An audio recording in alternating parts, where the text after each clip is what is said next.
اعوذ باللہ من الشیطان الرجیم بسم اللہ الرحمن الرحیم. Welcome to my YouTube channel. Dear friends, السلام علیکم ورحمۃ اللہ وبرکاتہ.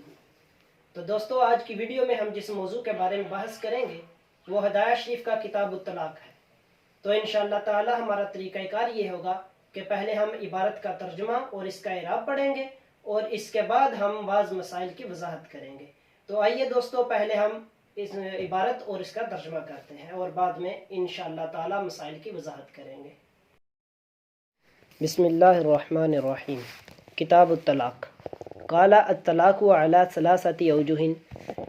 مصنف فرماتے ہیں کہ طلاق کی جو ہے تین قسمیں ہیں: حسن و احسن و بدعی. طلاق حسن، طلاق حسن اور طلاق بدعت. فالحسن ان یطلق الرجل امرأته تطلیقۃ واحدۃ.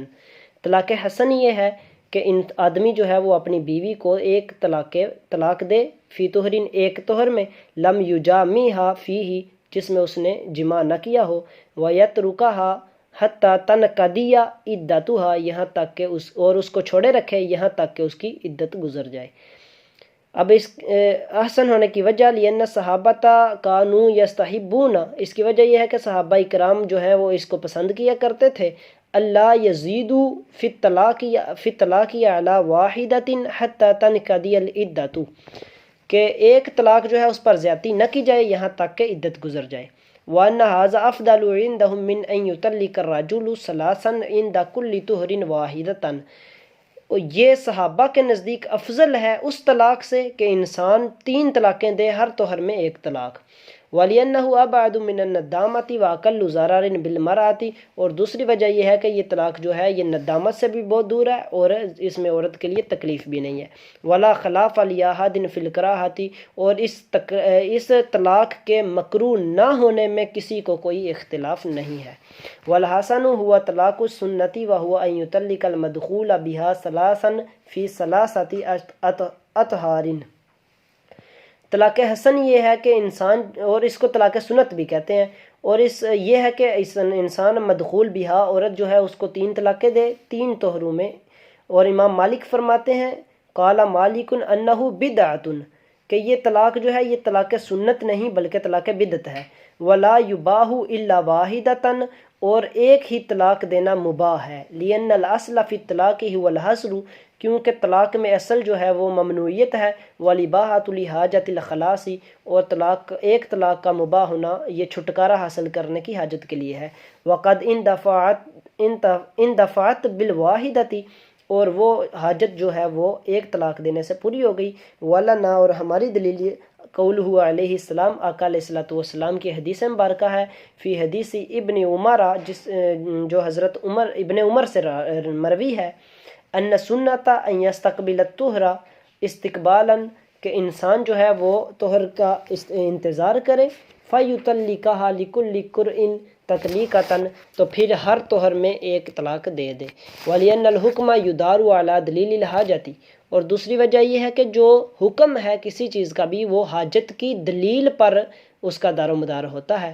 اور اس طلاق کی حاجت جو ہے وہ یہ ہے، حاجت کی دلیل جو ہے وہ یہ ہے، الاقدام علی الطلاق فی زمان تجدد الرغبۃ، ایسے زمانے میں طلاق دینا جس میں عورت کی طرف رغبت بڑھ جائے، تو اس ایسے تو زمانے میں طلاق دینا یہ حاجت کی دلیل ہے. وَهُوَ الطُّہْرُ، اور وہ زمانہ طہر ہے. فَالْحَاجَةُ كَالْمُتَكَرَّرَةِ، حاجت جو ہے وہ متکرر ہوتی رہتی ہے. نَظْرًا إِلَى دَلِيلِهَا، اس کی دلیل کی طرف دیکھنے سے معلوم ہوتا ہے. ثُمَّ قِيلَ، پھر بعض مجتہدین نے یہ کہا ہے، الاولیٰ، بہتر یہ ہے، ان یؤخر الإیقاع إلى آخر الطہر، کہ طلاق جو ہے وہ آخر طہر تک مؤخر کرے، طہر کے آخر میں دے. احترازا عن تطویل العدت، عدت کے طویل ہونے سے بچنے کے لیے. والاظہر، حالانکہ ظاہر بات جو ہے وہ یہ ہے، ان یطلقھا کما طہرت، کہ عورت کو طلاق دے جیسے ہی طہر شروع ہو. لأنہ لو اخر ربما یجامعھا ومن قصدہ التطلیق، اس کی وجہ یہ ہے کہ اگر اس نے اس کو مؤخر کر دیا تو وہ اپنی بیوی کے ساتھ جماع کر لے گا. ومن قصدہ التطلیق، حالانکہ وہ طلاق دینا کا ارادہ کر چکا ہے. فیبتلا بالایقاع عقیب الوقاع، تو اس طرح کرنے سے وہ جمع کرنے کے بعد طلاق دینے کا جو ہے طلاق دینے والا ہو جائے گا، حالانکہ طلاق جو ہے وہ ایسے طور میں دی جاتی ہے جس میں جمع نہ کیا ہو۔ تو دوستو جو آج کے سبق میں ہم نے پڑھا وہ طلاق کے بارے میں ہے۔ تو بیسیکلی ہم جانیں گے کہ طلاق کہتے کسے ہیں۔ تو طلاق کی تعریف یہ ہے کہ ہوا رفع القید الثابت بالنکاح شرعا، کہ جو آپ پر قید نکاح کی وجہ سے لازم ہوئی ہے اس کو ختم کر دینے کا نام طلاق ہے۔ تو سب سے پہلے ہم دیکھیں گے کہ طلاق کی اقسام کتنی ہیں اور کون کون سی قسم جو ہے اس کی دلیل کیا ہے، وہ کس طرح ہوگی اور کیا کیا اس کی سارے معاملات۔ تو سب سے پہلے ہم دیکھتے ہیں کہ طلاق کی جو ہے 3 اقسام ہیں، طلاق حسن، طلاق احسن اور طلاق بدعت۔ تو جو طلاق حسن ہے اس کو طلاق سنت بھی کہتے ہیں۔ تو طلاق احسن یہ ہوگی، سب سے پہلے ہم طلاق احسن کی وضاحت کریں گے، کیونکہ طلاق احسن جو ہے وہی سب سے افضل اور بہتر جانی جاتی ہے۔ تو احسن جو ہے طلاق وہ اس کو کہتے ہیں کہ خامند ایک دفعہ اپنی بیوی کو طلاق دے اور اس کے بعد خاموش ہو جائے یہاں تک کہ بیوی کی عدت گزر جائے اور جو طلاق ہے وہ طلاق بائنہ کی شکل اختیار کر جائے، تو اس کو طلاق احسن کہتے ہیں۔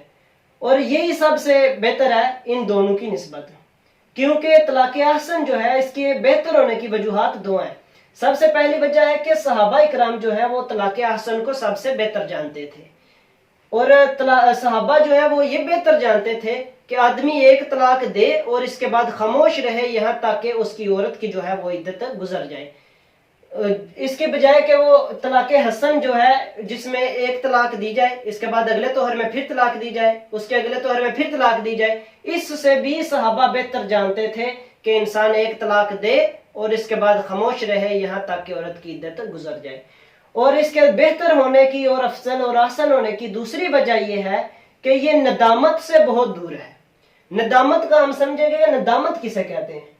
تو اگر انسان طلاق جو ہے یہ طلاق حسن کی صورت ہو، یعنی انسان ایک طلاق دے دے، ایک توہر گزرنے کے بعد پھر ایک طلاق دے دے اور پھر ایک توہر گزرنے کے بعد پھر طلاق دے دے، یعنی 3 توہروں میں ایک طلاق، 3 طلاقیں دے دے، تو اس کے بعد اگر انسان کو اپنی بیوی کی طرف رجوع کرنا ہوگا، اپنی بیوی کے ساتھ وہ دوبارہ تعلقات بحال کرنا چاہے، تو اس کے لیے ضروری ہوگا کہ انسان کی جو بیوی ہے وہ کسی اور کے ساتھ اس کی شادی ہو، جس طرح کہ قرآن مجید میں ارشاد ہے حتی تنکیھا زوجا غیرہ، اور وہ آدمی اس کے ساتھ دخول بھی کرے اور اس کے بعد دوبارہ طلاق ہو، عورت عدت گزارے اور واپس آئے، تو یہ بہت زیادہ شرمندگی کا باعث ہوگا، یہ ندامت کا باعث ہوگا۔ اس لیے اس سے بھی بہتر ہے کہ انسان طلاق حسن دے، کیونکہ اس میں ندامت نہیں پائی جاتی۔ اگر انسان ایک طلاق دیتا ہے، اس کے بعد عورت کی عدت گزر جاتی ہے، اس کے بعد اگر انسان دوبارہ رجوع کرنا چاہے تو بھی بہت آسانی کے ساتھ نکاح کر کے رجوع کر سکتا ہے، اس کے لیے حلالہ وغیرہ کی ضرورت پیش نہیں آئے گی۔ اور دوسری وجہ یہ ہے کہ یہ عورت کو تکلیف دینے سے بھی بہت دور ہے، یعنی اگر آپ طلاق حسن میں ایک دفعہ طلاق دیں گے، اس کے بعد دوبارہ رجوع کریں گے، پھر طلاق دیں گے، پھر رجوع کریں گے، پھر طلاق دیں گے، تو اس طرح عورت کو جو ہے تکلیف ہوگی، وہ عورت کے لیے ضرر کا باعث ہوگا۔ اور یہ طلاق جو ہے یہ صحابہ بھی اس کو پسند کرتے ہیں، ندامت سے بھی دور ہے اور اس میں عورت کو بھی تکلیف نہیں ہے، اس لیے یہ جو ہے ان دونوں کی نسبت بہتر ہے۔ اور طلاق حسن جس کو طلاق سنت بھی کہا جاتا ہے وہ یہ ہے کہ انسان اپنی بیوی کو 3 توہروں میں الگ الگ، یعنی ہر ایک توہر میں ایک طلاق، یعنی 3 توہروں میں 3 طلاقیں دے۔ لیکن اس میں ایک اختلاف ہے کہ وہ اس کی وضاحت یہ ہے کہ امام مالک جو ہے وہ فرماتے ہیں کہ طلاق حسن جو ہے یہ طلاق سنت نہیں، ہم نے بولا کہ طلاق سنت کا دوسرا نام، طلاق حسن کا دوسرا نام طلاق سنت ہے، لیکن امام مالک فرماتے ہیں کہ یہ طلاق حسن جو ہے یہ طلاق سنت نہیں بلکہ یہ طلاق بدعت ہے۔ اور ان کی دلیل یہ ہے، وہ فرماتے ہیں کہ طلاق میں اصل جو ہے نا وہ ممنوعیت ہے، کہ جب طلاق جو ہے وہ حقیقتاً میں منع ہے، طلاق دینی نہیں چاہیے، لیکن جو ایک طلاق دینے کی ہم نے اجازت دی، جو ایک طلاق دینا مباح ہے، اس کی وجہ یہ ہے کہ انسان جو ہے وہ خلاصی چاہتا ہے، انسان کی ضرورت ہے۔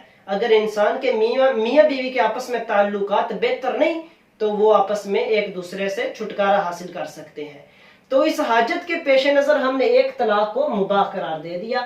تو جب ایک طلاق دے دی تو اس کے ساتھ ہی حاجت پوری ہو گئی، جیسے ہی حاجت پوری ہوگی تو ہم نے جو حاجت کی وجہ سے مباح کہا تھا وہ بھی ختم ہو جائے گا اور طلاق جو ہے وہ ممنوع ہو جائے گی۔ اگر ایک طلاق کے بعد طلاق حسن والی صورت میں ایک طلاق دے دی تو دوسری دیں گے تو پھر وہ طلاق ممنوع شمار ہوگی اور یہ طلاق بدعت کی شکل اختیار کر جائے گی. جبکہ ہماری احناف کی دلیل یہ ہے کہ یہ آقا علیہ الصلوۃ والسلام کی حدیث مبارکہ جس میں آقا علیہ الصلوۃ والسلام نے فرمایا کہ سنت یہ ہے کہ انسان جو ہے وہ طہر کا انتظار کرے اور جب طہر آئے تو ہر طہر میں اپنی بیوی کو ایک طلاق دے, ہر طہر میں. تو اس سے ثابت ہوا کہ یہ طلاق بدعت نہیں بلکہ ہر طہر کے بعد ایک طلاق دی جا سکتی ہے.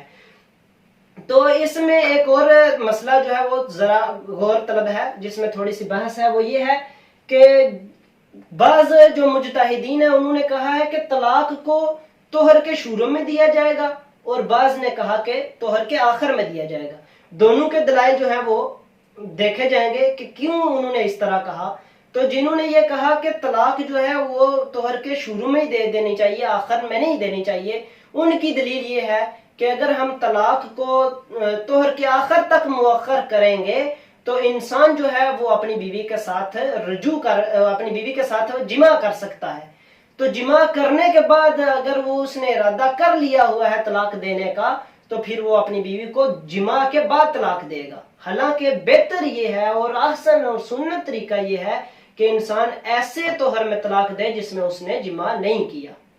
تو جو مجتہدین کہتے ہیں کہ طلاق جو ہے وہ طہر کے شروع میں دی جائے, ان کی دلیل یہ ہے, وہ یہ کہتے ہیں کہ طلاق اگر آخر میں دی جائے گی تو عورت کی جو ہے وہ عدت جو ہے وہ بہت طویل ہو جائے گی.